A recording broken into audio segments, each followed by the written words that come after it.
I mean, it's all. I just look at it as all one big job. You got a podcast? Hey, real quick, we know you're a huge baseball fan. We always bring that up time to time. Did you see that Charlie Sheen has offered to throw out the first pitch of the World Series? I'm sorry? Did you see that Charlie Sheen offered to throw out the first pitch at the World Series? You see that? He offered to? Yeah.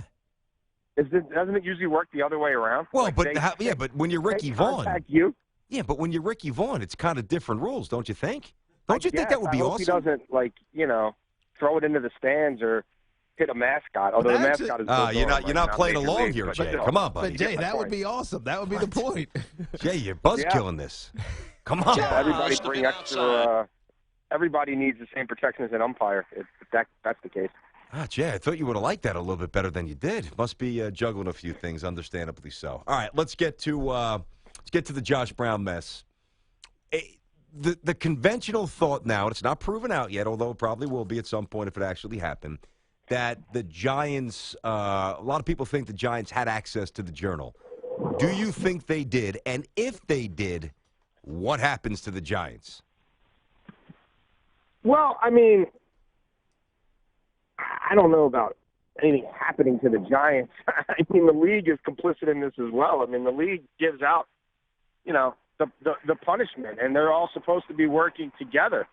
So the league is adamant it did not have access to the journals. Now, if you're saying the Giants did and they didn't share that with the league, then I would presume that is a pretty big, that would be a significant misstep. Although when it comes to these kind of things, who knows? I am often confused as to how we end up with the outcomes we end up in the first place. So to really know the inner workings of these investigations and who knew what at what time, it's very rare that we do.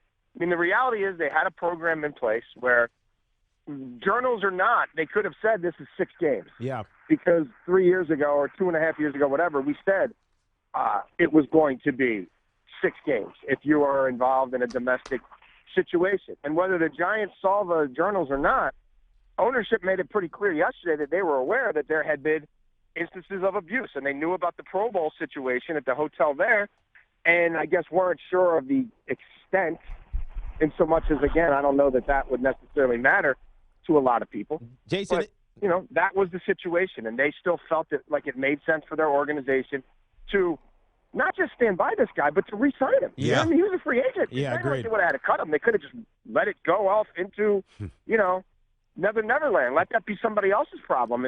And they re-signed him anyway and then stood by him through the 1-game suspension. And even now, obviously, have not terminated his contract. Yeah. Have just said he's inactive. And Ben McAdoo is in London saying, hey, we still support Josh. So at some point, the league may have to come in, double jeopardy again, like Ray Rice, and hand down another set of discipline, which, again, could open themselves up to a legal fight or what have you.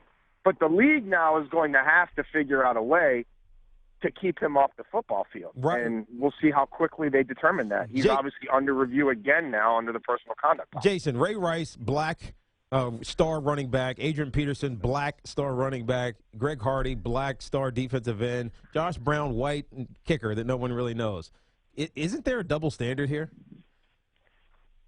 I can understand why players have broached that topic. I can understand why guys say, wait a minute, what would have happened if this guy was a person of color or whatever. I don't know the answer. I don't. I mean, perception to some degree is reality. So, again, I get why that topic is being brought up.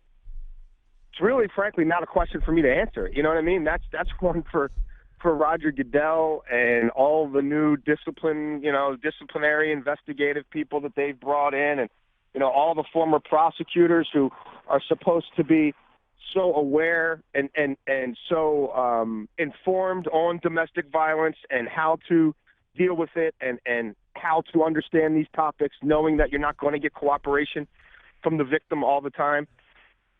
But they've got a problem.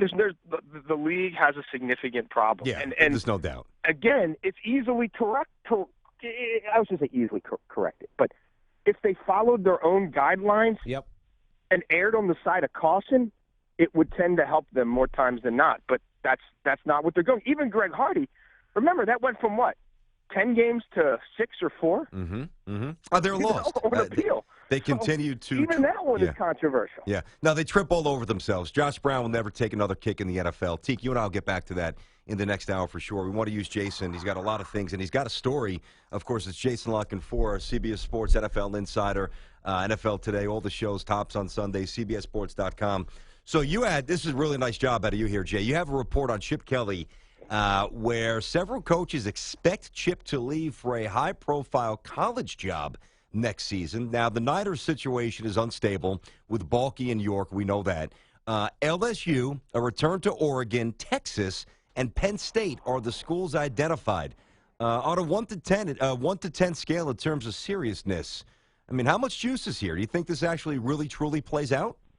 Well, I mean, I can just tell you it's a topic of conversation among his peers in the college ranks and in the pro ranks, and they don't think he's doing himself any favors by staying in an untenable situation, and it certainly looks to be an untenable situation when you look at the roster, quarterbacks, offensive personnel in general, how his offense has functioned or failed to function in the pro game, and the idea that the longer he goes without having put something out there that attracts a booster's attention, that keeps him as an A-list type guy, the harder it is for him to land those kind of jobs. That's a total rebuild there.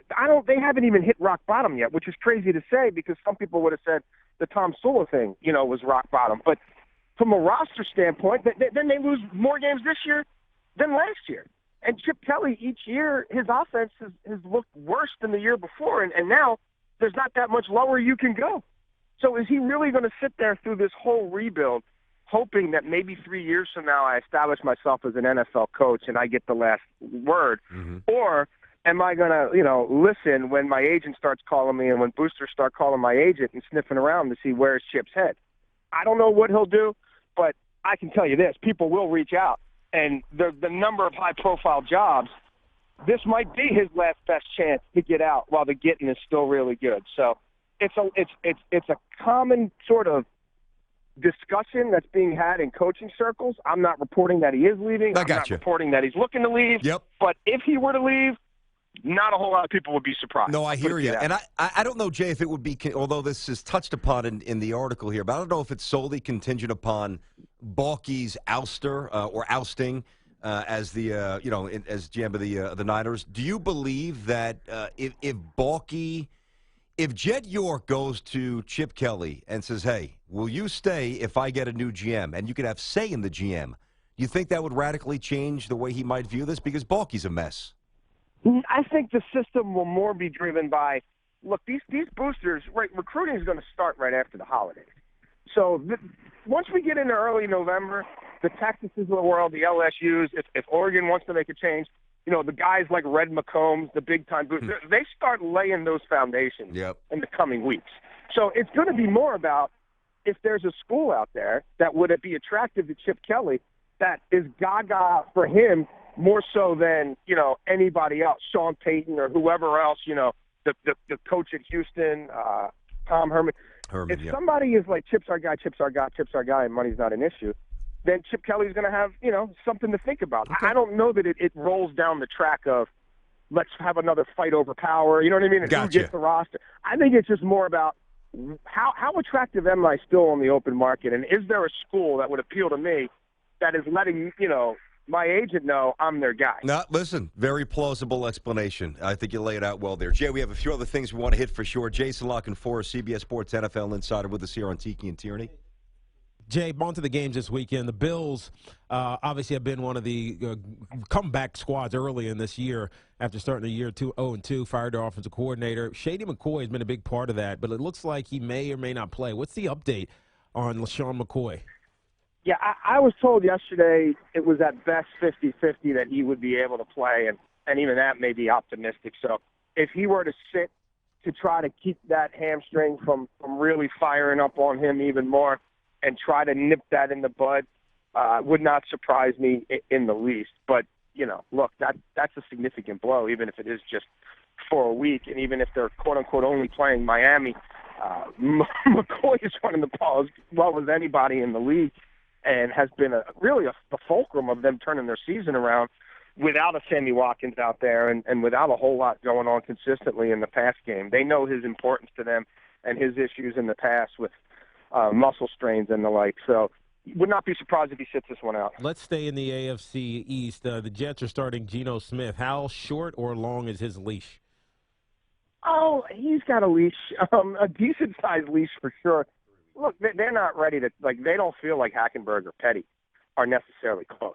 I mean, Petty would be the next guy up, but he's still learning things coming from that Baylor offense, which was very rudimentary, and he hurt his shoulder in the preseason, and it just hasn't had a whole lot of reps. So, no, look, Geno Smith's going to be their quarterback for a little while here, unless he gets hurt. If hypothetically he were to get hurt in this game early, then they go back to Fitzpatrick, and then they'll have some things that they have to figure out as to how soon they could get someone like Petty ready. But, no, I expect Geno to get, a decent window here to show what he can do over the next, this thing went on 6 weeks with Fitzpatrick. I would think Geno gets 4 to 6 weeks to show what he can do, and if that's not there, then you probably play one of the kids for the final quarter of the season or final third of the season and, make your determinations from there. Yeah, I'm with you. Pretty basic. I mean, Fitzpatrick's not a part of the future. They need to get one final evaluation on Geno, who this regime did not draft before you let him walk out the building. It's about evaluation. Jets are going nowhere. Colts, I don't know where they're going either. Ooh. Now, I'll tell you, I know that their guys got extensions, both Grigson and Pagano. But they're 2-4. They're playing Tennessee. Tennessee's tough. There's a chance, a good chance Tennessee wins. Is there any chance that something changes drastically with the head coach or the GM if this continues for the next 2 or 3 weeks for the Colts? Look, the extensions don't, turn out to be nominal if this is the type of season that they're having. Jacksonville, they got extensions. Trust me, if they don't win that division, nobody's going to care that they've got a year or two left on their deals. They're going to have to make some changes. Do I think Irsay would blow it up mid-season after just trying to have his whole, kumbaya powwow, like literally 6 months ago? No, I don't think he would do that. I think that would be sort of to admit defeat too quickly. And the reality is in that division, man, but Jay, let me ask you a question, Jay. Yeah, no, I agree with that. I really don't know the answer. I surmise that it's the GM. That's what I believe in my heart. Who's more at fault though? When you look at what's wrong with the Colts, is it more Pagano or is it more Grigson? It's got to be about roster construction, right? I mean, they've got issues all over the place. I don't think it will matter. I think if he makes a change, he's starting over completely. I think if he was going to do one over the other, that would have happened last year. He basically threw them together and said, you are now one entity. You both have the same term on your contract. I mean, they're not making the same money, but, you both have been empowered equally. You're going to swim or sink together. So I don't think it's going to be like, oh, let me go and try to find a GM who really wants to work with Pagano, or, oh, let me try to find a coach who could work with Grigson.